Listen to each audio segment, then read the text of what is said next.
Hello, and welcome to this in-depth analysis of Nemesis, one of the most recognizable and feared villains in Capcom's franchise, and a true nightmare for those who have dared to walk the streets of Raccoon City. In this extensive video, I will thoroughly explain what Nemesis is, its origin, its role within the Resident Evil universe, the twisted science behind this bioorganic weapon, or BOW, and of course, why it has earned such a special place in the hearts and fears of the Saga's fans. To understand Nemesis, we must first grasp why the Umbrella Corporation invested so many resources in creating bioorganic weapons. By the late 1980s and early 1990s, Umbrella aimed to develop intelligent BOWs capable of following complex orders on the battlefield.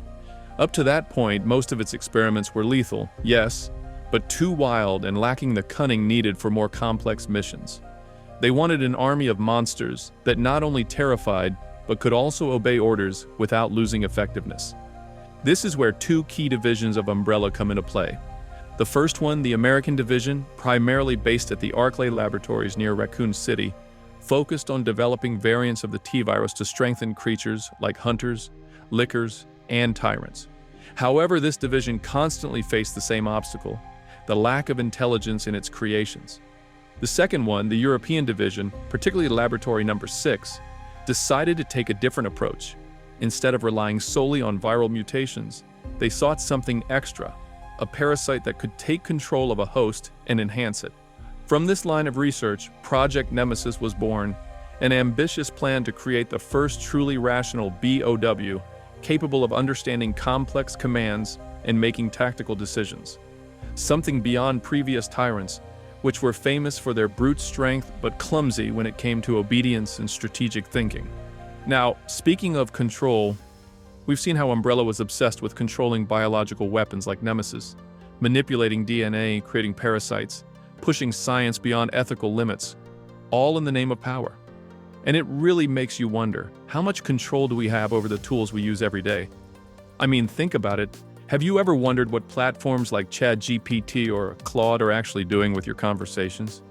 Sure, we all know Alexa listens to us and pushes product recommendations.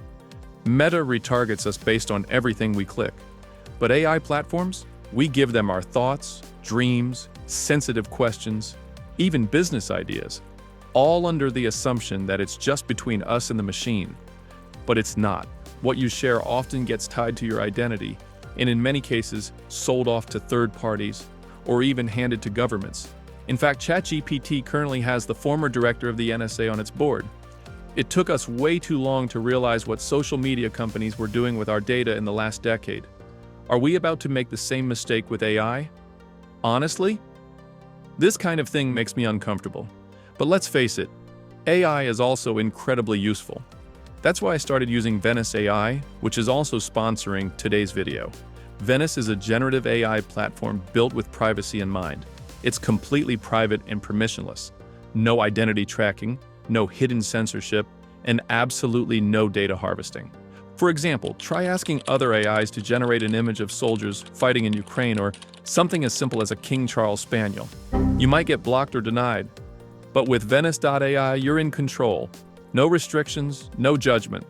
I personally love their proclam, especially for these features.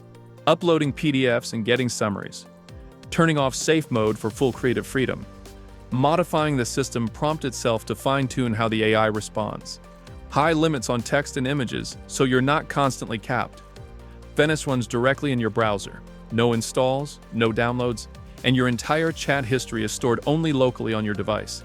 Use my custom link, venice.ai/PulsaStart, and don't forget to apply the code PulsaStart for 20% off the proclam. If you're someone who values privacy but still wants powerful, uncensored AI, this is the best option I've found. Thank you, and let's go back to today's video. The key to the entire project was the Nemesis alpha parasite, a lab-engineered organism that did not exist naturally.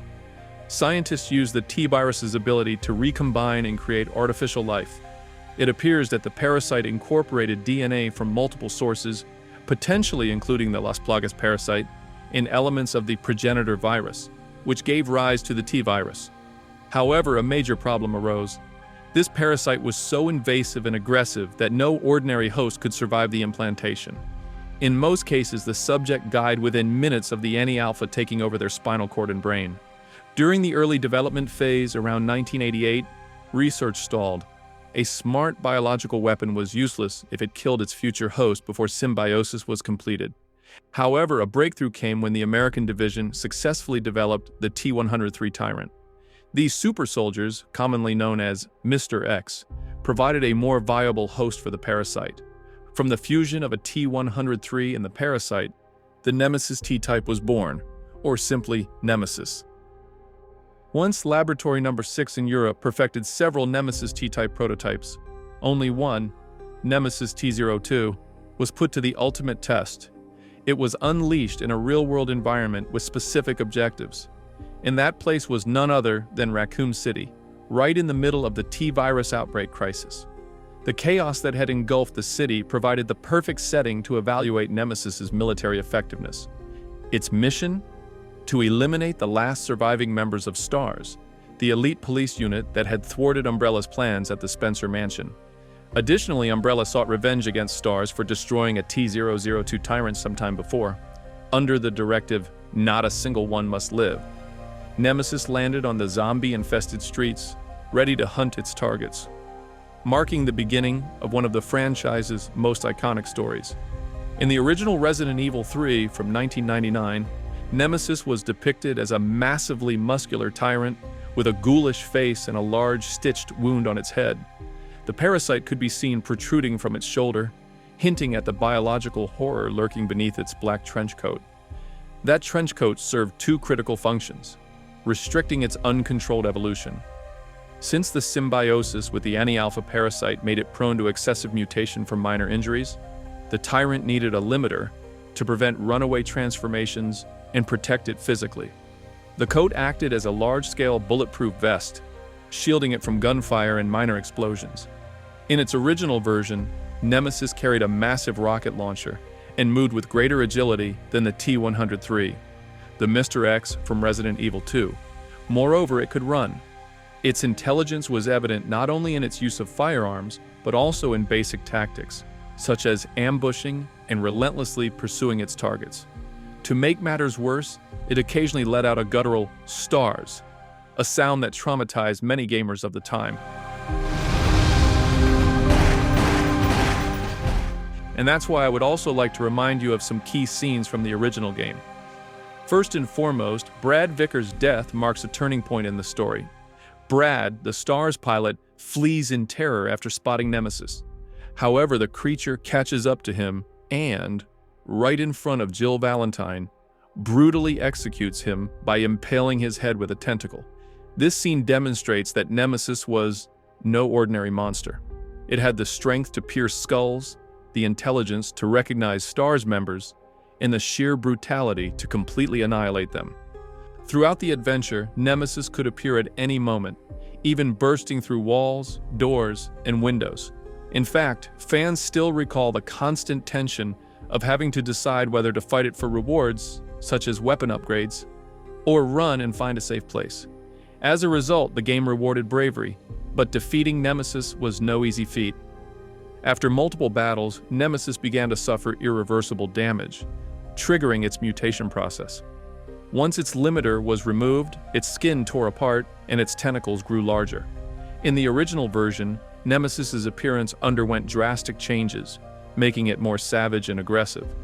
Each new transformation became increasingly grotesque and powerful, showcasing how the Nemesis Alpha Parasite was taking complete control. Finally, Jill Valentine faced a completely deteriorated Nemesis, now reduced to a grotesque mass of flesh, bones, and tentacles. Using a special weapon, either the famous railgun or a heavy weapon like the rocket launcher, Nemesis could finally be destroyed, putting an end to its relentless hunt. This climactic moment led to Jill's legendary line, "You want stars? I'll give you stars." right before delivering the final shot. Overall, Nemesis's introduction in the original game solidified a core element of the series: the terrifying feeling of being hunted by an almost invincible enemy. Years later, following the overwhelming success of the Resident Evil 2 remake in 2019, Capcom decided to remake Resident Evil 3 the following year. Here, Nemesis was redesigned with a more mutated appearance, retaining the limiting trench coat but incorporating mechanical details. Its face became even more deformed, with a hyper-extended jaw and a sort of mask at the beginning to contain the Parasite's excessive mutation. Now, one of the key differences compared to the original game is how the game starts. In the classic title, Nemesis first appeared at the police station, gradually building tension over time. However, in the remake, the game opens with Nemesis bursting directly into Jill Valentine's apartment. From the very first second, a frenetic sequence unfolds, showing how the creature smashes through walls and nearly kills her within moments, establishing a much faster-paced and more intense rhythm right from the start. Additionally, Nemesis acquires or finds weapons as the game progresses, a modified flamethrower and rocket launcher, along with the ability to use its tentacles to infect enemies with a more potent version of the T-virus. It also gains the ability to contaminate other creatures with spawns of the Nemesis alpha parasite. Once these parasites successfully complete symbiosis, they take control of the zombies, making them much harder to kill. The remake also emphasizes Nemesis's speed and versatility, since it can leap several meters, climb buildings, and use its tentacles to swing in close distances, delivering devastating attacks. In its second form, where it loses the trench coat, it takes on a brutal quadrupedal stance, seemingly adopting traits of the Lickers. Its combat style shifts to charging at enemies and using its massive claws. In its third and final form, it transforms into a gigantic monster, barely retaining any humanoid features, showcasing the colossal level of the parasite's loss of control. Jill resorts to an experimental weapon called the Finger, a railgun, to almost completely destroy the creature, which tries to fuse with biological waste in an acid tank. This scene is far more cinematic and spectacular compared to the original, although some fans felt it was rushed. Despite the remake removing some of the exploration that was present in the classic game and reducing the overall playtime, Nemesis still manages to shine as the main antagonist, delivering memorable encounters and highly impactful cinematics. Now then, to better understand how Nemesis functions as an enemy, it is essential to analyze in detail its biological and evolutionary structure, focusing specifically on the Nemesis alpha parasite and the three main forms it adopts throughout the game's events.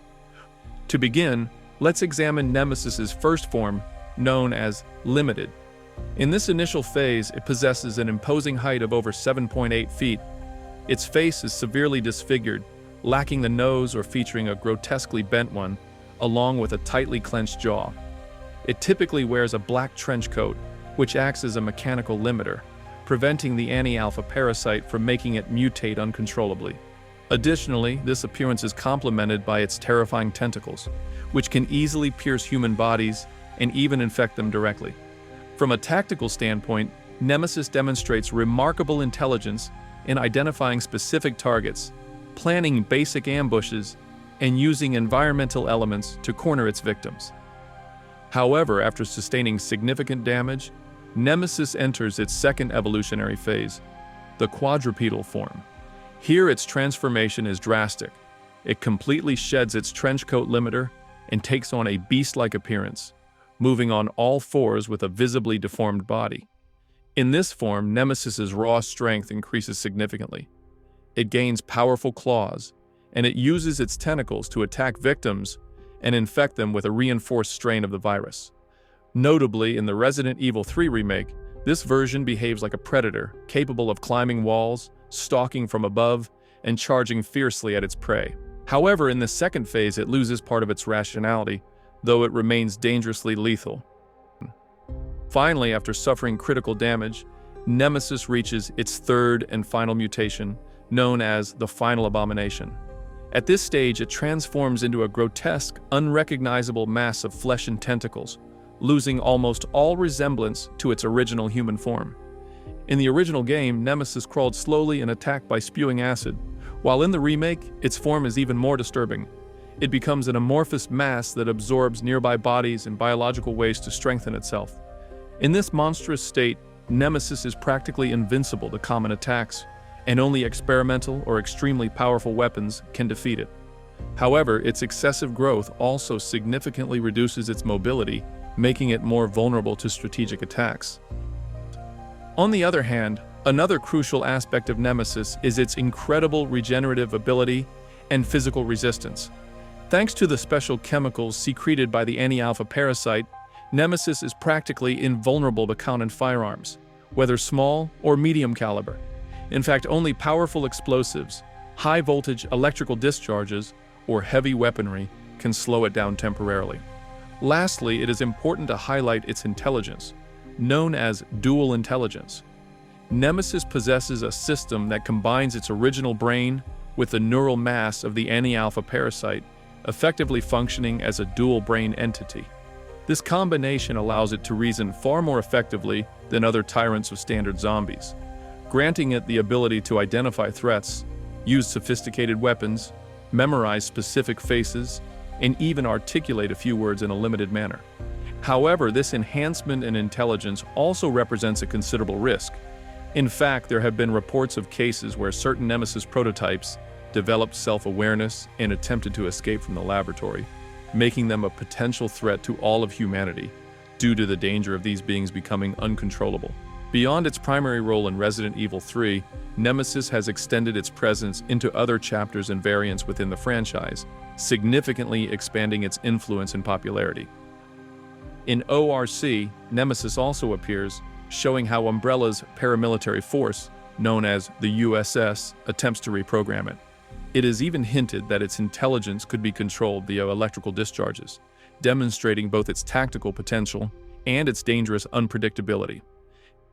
First, we find the variant of the parasite known as Nemesis Beta, introduced in the game Resident Evil Operation Raccoon City. This variant, developed in parallel by the American division under the direction of Dr. William Birkin, differs significantly from the original NE-alpha. These parasites were capable of moving outside their host, resembling small insect-like creatures with sharp pincers.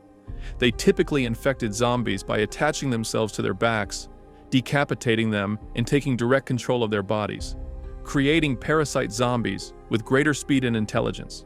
However, the Nemesis Beta was far more unstable and easier to kill than the Alpha, explaining its limited presence in the main saga.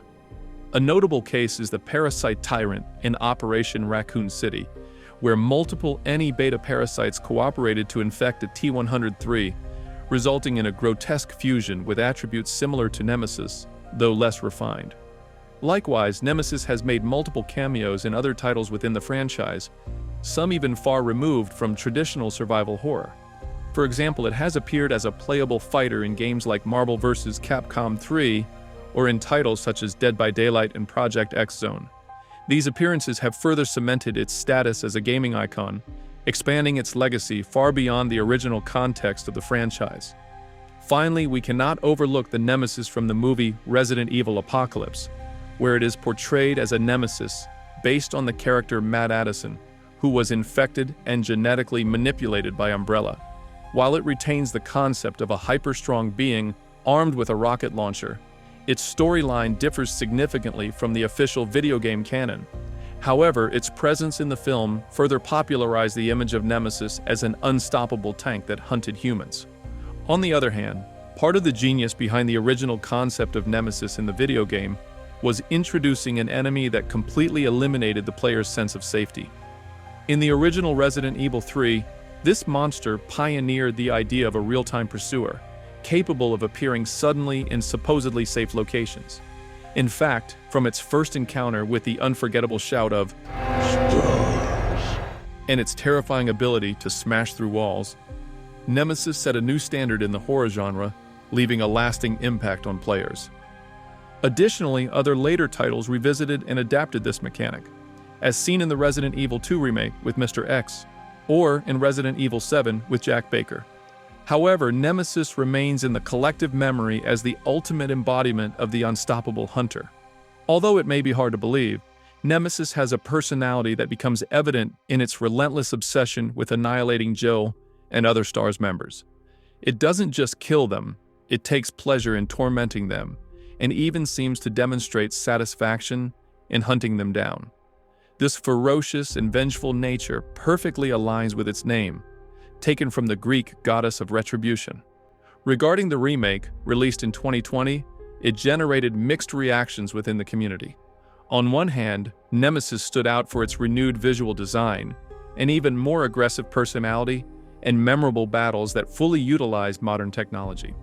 However, the remake was not free from controversy. Many fans felt that a large portion of the exploration that characterized the original classic had been sacrificed, along with the notable absence or significant reduction of iconic locations such as the clock tower or the park. Additionally, some expressed discontent with the pursuit system, considering it more limited and linear compared to Mr. X in the previous remake. Despite all this, Nemesis retained its status as an iconic villain, becoming one of the most celebrated aspects among the gaming community and further solidifying its importance within the franchise. Moreover, this relevance was reinforced by the connection established between Nemesis and other key elements of the Resident Evil universe. For example, the nature of the Nemesis Alpha Parasite has a direct connection to Las Plagas, seen later in Resident Evil 4.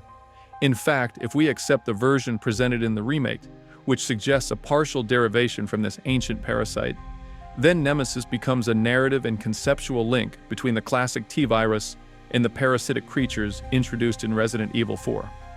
In this way, the franchise's internal logic expands, connecting different stories and offering a convincing explanation of how Umbrella transitioned from viruses to parasites in their research. There are several key reasons why Nemesis continues to be one of the most beloved and feared villains in the gaming community. First, its imposing height of over 7 feet, its disfigured face, and its dark trench coat that acts as a limiter to control its extreme mutations. Additionally, its relentless ability to pursue you is what truly sets it apart. Unlike other enemies, Nemesis never gives up. Every time you think you've defeated it, it comes back even more aggressive and dangerous. Another important factor is the personal nature of its pursuit. Nemesis is not just a generic threat, it has a special fixation on you, or rather the STARS members, which makes it even more terrifying and anxiety-inducing. In the same sense, Nemesis also serves as a powerful symbol of Umbrella's depravity, embodying the ethical and moral excesses of unchecked genetic experimentation. Ultimately, Nemesis perfectly represents the deepest fears associated with greed and the unrestrained pursuit of power by Umbrella, illustrating just how far human science can go when ambition surpasses ethics, and how that very arrogance can literally come back to haunt us. What do you think? Did you already know the story behind Project Nemesis? Which version do you find more terrifying or faithful to the saga, the original or the remake? Would you have liked Nemesis to have had an additional form in the remake, or for its backstory to be explored further in future DLCs or alternative storylines? Please leave your answers in the comments section. Once again, thank you for joining me in this video, and I hope I've helped you see Nemesis from a different perspective.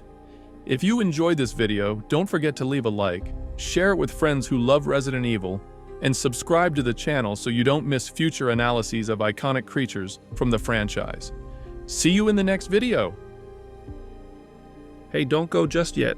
If you enjoyed my video, I'd love to recommend another one for you to watch.